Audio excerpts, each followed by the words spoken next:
ನಮಸ್ಕಾರ. IPL ದಬಾಕ ವಿಶೇಷ ಕಾರ್ಯಕ್ರಮಕ್ಕೆ ಸ್ವಾಗತ.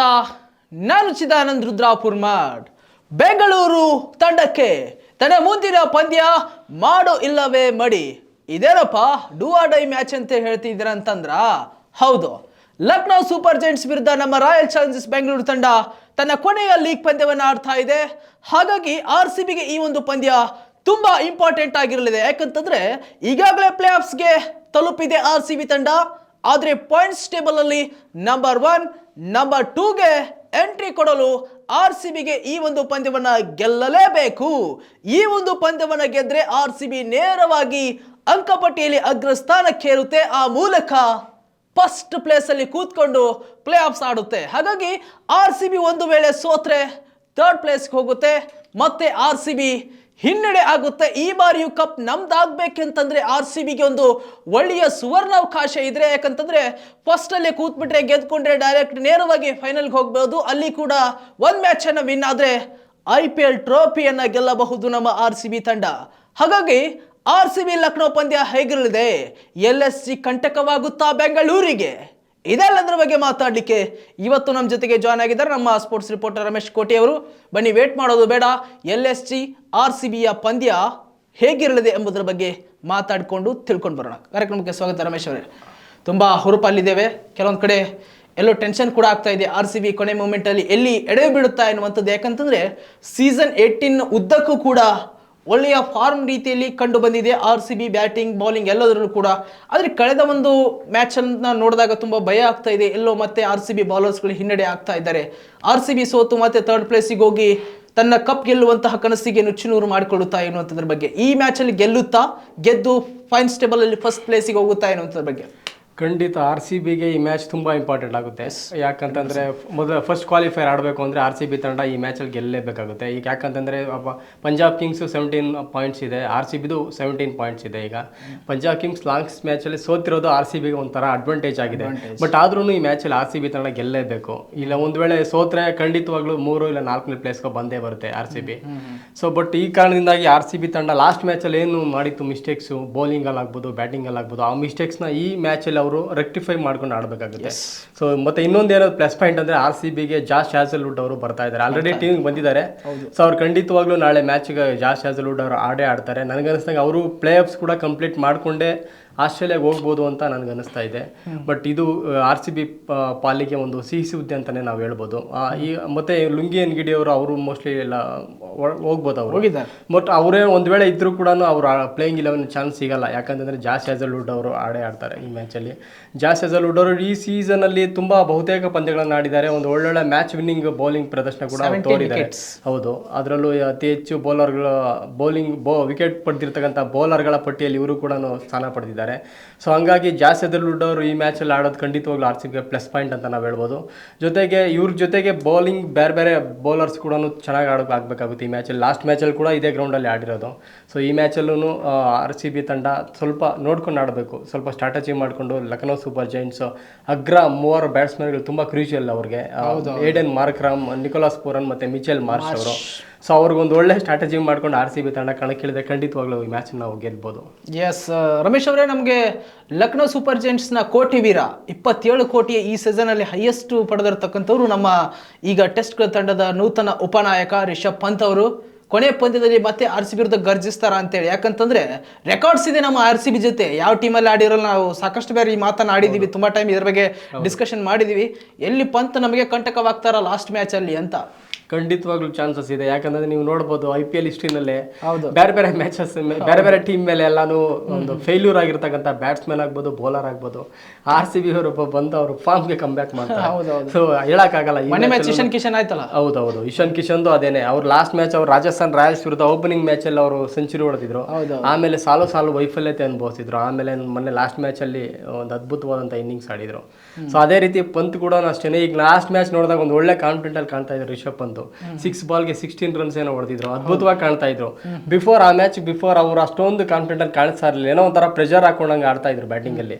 ಬಟ್ ಲಾಸ್ಟ್ ಮ್ಯಾಚ್ ಅಲ್ಲಿ ಸ್ವಲ್ಪ ಚೆನ್ನಾಗಿ ಕಾನ್ಫಿಡೆಂಟ್ ಅಲ್ಲಿ ಕಾಣ್ತಾ ಇದ್ದಾರೆ. ಬಟ್ ಇನ್ನೊಂದೇನಂದ್ರೆ ಆಲ್ರೆಡಿ ಇವರು ಪ್ಲೇ ಆಫ್ಸ್ ಪ್ರೆಷರ್ ಇಲ್ಲ, ಆಲ್ರೆಡಿ ಟೂರ್ನಮೆಂಟ್ ಎಲಿಮಿನೇಟ್ ಆಗಿದ್ದಾರೆ ಆಲ್ರೆಡಿ.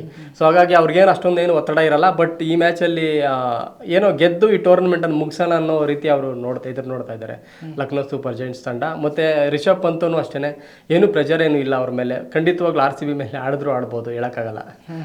ಪಂತ್ ಅವ್ರು ಹೊರತುಪಡಿಸಿದ್ರೆ ಮತ್ತೆ ಯಾರು? ಮಿಚೆಲ್ ಮಾರ್ಷ್ ಆಯ್ತು, ನಿಕೋಲಸ್ ಪೂರನ್. ಬೌಲಿಂಗ್ ಹೇಗಿರಲಿದೆ ಲಕ್ನೋ? ಬೌಲಿಂಗ್ದು ಒಂದು ಡೀಸೆಂಟ್ ಬೌಲಿಂಗ್ ಲೈನಪ್ ಇದೆ ಲಕ್ನೋ ಸೂಪರ್ ಜೈಂಟ್ಸ್ ತಂಡದ ಪರನು. ಸಾಕಷ್ಟು ಶಫಲ್ ಮಾಡಿದ್ದಾರೆ ಈ ಟೂರ್ನಮೆಂಟ್ ಅಲ್ಲಿ. ಫಸ್ಟ್ ಹಾಫ್ ಅಲ್ಲಿ ನಾವು ನೋಡಿದಾಗ ಅಷ್ಟೊಂದೇನು ಬೌಲಿಂಗ್ ಅಲ್ಲಿ ಚೇಂಜಸ್ ಮಾಡಿರಲಿಲ್ಲ. ಬಟ್ ಸೆಕೆಂಡ್ ಹಾಫ್ ಅಲ್ಲಿ ತುಂಬಾ ಚೇಂಜಸ್ ಮಾಡಿದ್ದಾರೆ.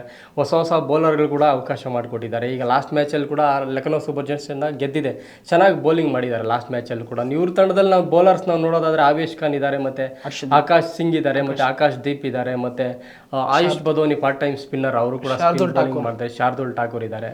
ಅದೇ ನೋಡ್ಬೇಕು ಯಾವ ರೀತಿ ಅವರು ಈ ಒಂದು ಪಂದ್ಯದಲ್ಲಿ. ಅದು ಬೇರೆ ಇವ್ರಿಗೆ ಹೋಮ್ ಗ್ರೌಂಡ್ ಬೇರೆ, ಇದು ಲಕ್ನೋ ಏಕನಾಥ್ ಸ್ಟೇಡಿಯಂ. ಸೊ ಇವ್ರಿಗೆ ಚೆನ್ನಾಗಿ ಇಲ್ಲಿನ ಕಂಡೀಷನ್ಸ್ ಬಗ್ಗೆ ತುಂಬಾ ಚೆನ್ನಾಗಿ ಗೊತ್ತಿರುತ್ತೆ. ಸೊ ಅದೇ ಚೆನ್ನಾಗಿ ಮಾಡ್ಬೋದು ಅಂತ ನನಗೆ ಅನಿಸ್ತದೆ. ಬಟ್ RCBದು ನಾವು ಬ್ಯಾಟಿಂಗ್ ಲೈನಪ್ ನೋಡಿದಾಗ ತುಂಬ ಸ್ಟ್ರಾಂಗ್ ಆಗಿದೆ. ಸೊ ಅವಾಗ ಎರಡೂ ಟೀಮ್ ನಾವು ಕಂಪೇರ್ ಮಾಡಿದಾಗ RCB ತಂಡ ಎರಡೂ ವಿಭಾಗದಲ್ಲಿ ತುಂಬ ಬಲಿಷ್ಠವಾಗಿದೆ. ಬ್ಯಾಟಿಂಗ್ ವಿಭಾಗದಲ್ಲಿ ಆಗ್ಬೋದು ಮತ್ತು ಬೌಲಿಂಗ್ ವಿಭಾಗದಲ್ಲಿ ಎರಡರಲ್ಲೂ ಆಗ್ಬೋದು. ಇವರ ಒಂದು ಸಾಮರ್ಥ್ಯಕ್ಕೆ ತಕ್ಕಂತೆ ನಾಳೆ ಮ್ಯಾಚಲ್ಲಿ ಆಡಿದರೆ ಖಂಡಿತವಾಗ್ಲೂ ಲಕ್ನೋ ಸೂಪರ್ ಜೈಂಟ್ಸ್ ವಿರುದ್ಧ ಆರಾಮಾಗಿ ಗೆಲ್ಬೋದು ಅಂತ ಹೇಳ್ಬೋದು. ಎಸ್, RCB ಬ್ಯಾಟಿಂಗ್ ಎಲ್ಲ ಏನಾದ್ರು ಚೇಂಜಸ್ ಮಾಡ್ಬೋದು. ಯಾಕಂತ ಮಯಾಂಕ್ ಅಗರ್ವಾಲ್ ಅವರು ಬಂದರು, ಮತ್ತು ಅಂತಹ ಯೂನಿವರ್ಸಿಟಿ ಬ್ಯಾಟಿಂಗ್ ಏನು ಮಾಡಲಿಲ್ಲ ಮಯಾಂಕ್ ಅಗರ್ವಾಲ್ ಅವರು. ಅವ್ರನ್ನ ಬಿಟ್ಟು ಯಾರನ್ನಾರು ಕಟ್ತಿರ್ತಾರ ಅಥವಾ ಅದೇ ಸೇಮ್ ಬ್ಯಾಟಿಂಗ್ ಲೈನಪ್ ಅನ್ನ ಕಂಟಿನ್ಯೂ ಮಾಡ್ತಾರ ಅಂತ? ಬಟ್ ಇಲ್ಲ, ಮಯಾಂಕ್ ಅಗರ್ವಾಲ್ ಆಲ್ರೆಡಿ IPL ಆಡಿರ್ತಕ್ಕಂಥ ತುಂಬಾ ಅನುಭವ ಇದೆ. ಬಟ್ ಅವ್ನು ಚೇಂಜ್ ಮಾಡೋಕ್ಕಾಗಲ್ಲ. ಯಾಕಂತಂದ್ರೆ ನೀವು RCB ನಲ್ಲಿ ಬೆಂಚ್ ಕಾಯ್ತಾ ಇರೋ ಪ್ಲೇಯರ್ಸ್ ನೀವು ನೋಡ್ಬೋದು, ಬ್ಯಾಟ್ಸ್ಮನ್ಗಳೇ ನೀವು ನೋಡ್ಬೋದು. ಅಷ್ಟೊಂದು ಯಾರು ಅದರಲ್ಲಿ ಅನುಭವ ಇಲ್ಲ. ಈಗ ಈ ಲಾಸ್ಟ್ ಮೂಮೆಂಟಲ್ಲಿ ಬಂದು ನೀವು ಹೊಸ ಆಟಗಾರಿ ತೊಗೊಂಬಂದು ಎಕ್ಸ್ಪೆರಿಮೆಂಟ್ ಮಾಡೋಕ್ಕಾಗಲ್ಲ, ತುಂಬ ಕ್ರೂಷಿಯಲ್ ಆಗುತ್ತೆ ಈಗ ಈ ಮ್ಯಾಚಲ್ಲಿ.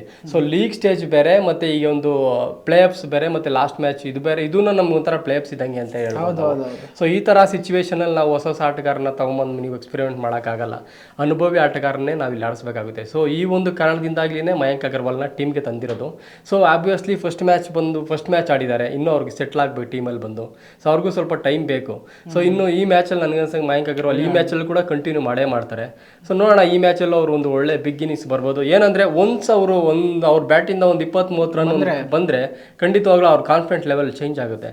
ಸೊ ಅದಕ್ಕೆ ಆ ಕಾರಣದಿಂದಾಗಲೇ ಮಯಾಂಕ್ ಅಗರ್ವಾಲ್ನ ತಂದಿದ್ದಾರೆ. ಅವರು ಒಂದು ಒಳ್ಳೆ ಆಟಗಾರ. ಅವರು ತುಂಬ ಮ್ಯಾಚ್ ವಿನ್ನಿಂಗ್ ಪರ್ಫಾರ್ಮೆನ್ಸ್ ತೋರಿಸಿದ್ದಾರೆ ಬೇರೆ ಬೇರೆ ತಂಡಗಳ ಪರ ಆಡಿದಾಗಲೂ ಕೂಡ. ಜೊತೆಗೆ ಇಂಟರ್ನ್ಯಾಷನಲ್ ಕ್ರಿಕೆಟ್ ಆಡಿರ್ತಕ್ಕಂಥ ಅನುಭವ ಕೂಡ ಅವ್ರಿಗಿದೆ. ಖಂಡಿತವಾಗ್ಲೂ ಮಯಾಂಕ್ ಅಗರ್ವಾಲ್ ಮೇಲೆ ನಾವು ನಂಬಿಕೆ ಇಡ್ಬೋದು. ಅವರು ಒಬ್ಬ ಮ್ಯಾಚ್ ವಿನ್ನರ್ ಅಂತ ನಾವು ಹೇಳ್ಬೋದು.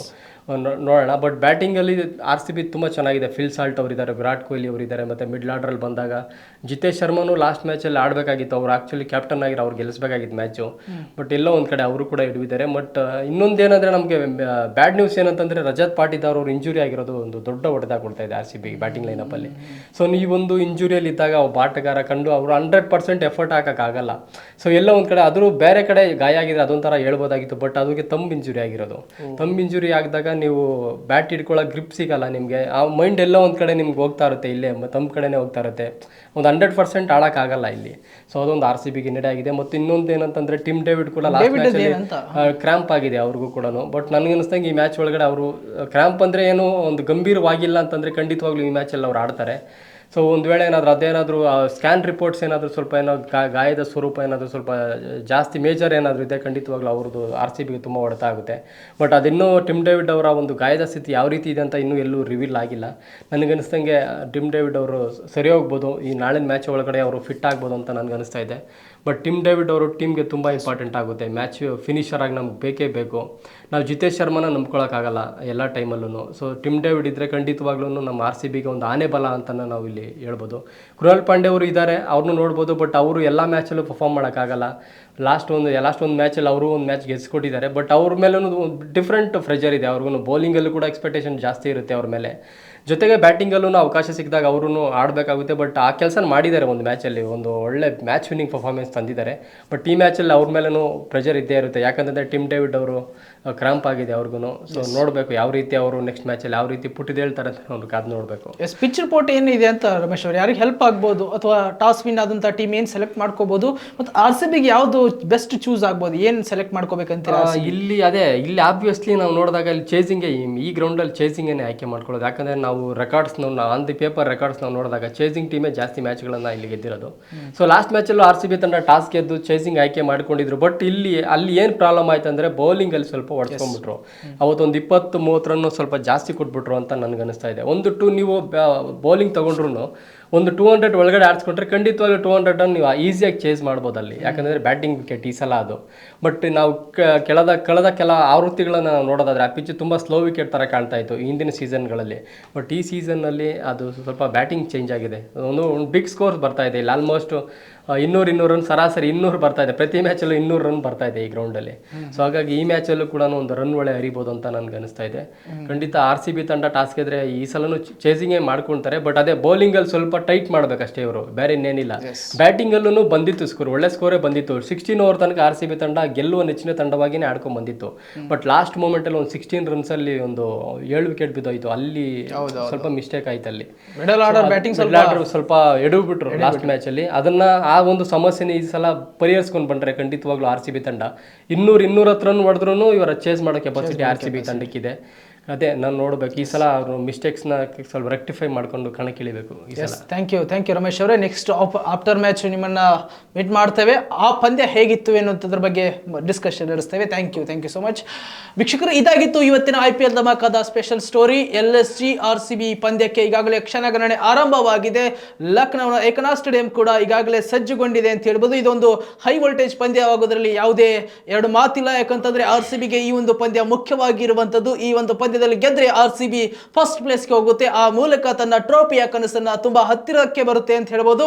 ಈ ಒಂದು ಪಂದ್ಯದ ನಂತರ ಮತ್ತೆ ನಿಮ್ಮನ್ನ ಭೇಟಿ ಆಗ್ತೇವೆ ಮತ್ತು IPL ಇಂಟ್ರೆಸ್ಟಿಂಗ್ ಸ್ಟೋರಿಗಳ ಬಗ್ಗೆ ಅನೇಕ ವಿಡಿಯೋಗಳನ್ನ ನಾವು ನಮ್ಮ ವಿಶ್ವವಾಣಿಯ IPL ಧಮಾಕ ವಿಶೇಷ ಕಾರ್ಯಕ್ರಮದ ಮೂಲಕ ನಿಮಗೆ ತಿಳಿಸಿಕೊಡುವಂತ ಕೆಲಸವನ್ನ ಮಾಡ್ತೇವೆ. ಹಾಗಾಗಿ ನೀವು ನೋಡ್ತಾ ಇರಿ ವಿಶ್ವವಾಣಿಯ IPL ಧಮಾಕ ಕಾರ್ಯಕ್ರಮವನ್ನ. ನಮಸ್ಕಾರ.